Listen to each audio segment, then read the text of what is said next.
இந்த மாதிரி சாப்பாடு நாங்க இப்பதான் சாப்பிடுறோம். எல்லாருக்கும் வணக்கம். பணக்காரங்க சாப்பிட்ற ரிச்சான ஃபுட்டு ஏழைங்களுக்கும் போய் சேரணும்.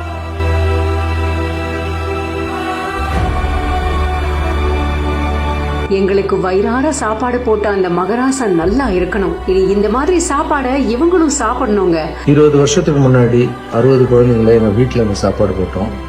இப்போ எங்கெல்லாம் கஷ்டப்படுற குழந்தைங்க இருக்காங்களோ, இந்த மாதிரி ஃபுட்டே பார்க்காத குழந்தைங்க அவங்களுக்கெல்லாம் தேடி தேடி போய் போடலான்னு இன்னைக்கு வந்து ஆரம்பிக்கிறோம். அதுக்கு உங்களுடைய ஆசீர்வாதம். சர்வீசஸ் நாங்க தேடி தேடி போய் ஒவ்வொருத்தருக்கும் இந்த மாதிரி சாப்பாடை கொண்டு போய் சேர்ப்போம் அப்படின்னு திரு ராகவா லாரன்ஸ் அவர்களோட நெகிழ்ச்சியான பதிவு. ஒரு புது விஷயத்த தன் அம்மா பேர்ல ஸ்டார்ட் பண்ணிருக்காரு திரு ராகவா லாரன்ஸ் அவர்கள். கண்மணி அன்னதான விருந்து அப்படிங்கிற இந்த பேர்ல செல்வந்தர்கள் சாப்பிடுற அதே சாப்பாட்டை இனி இவங்களும் சாப்பிடணும் அப்படின்னு ஒவ்வொருத்தரையும் தேடி தேடி போய் நான் இந்த மாதிரி உதவி செய்வேன் அப்படின்னு சொல்லியிருக்காரு.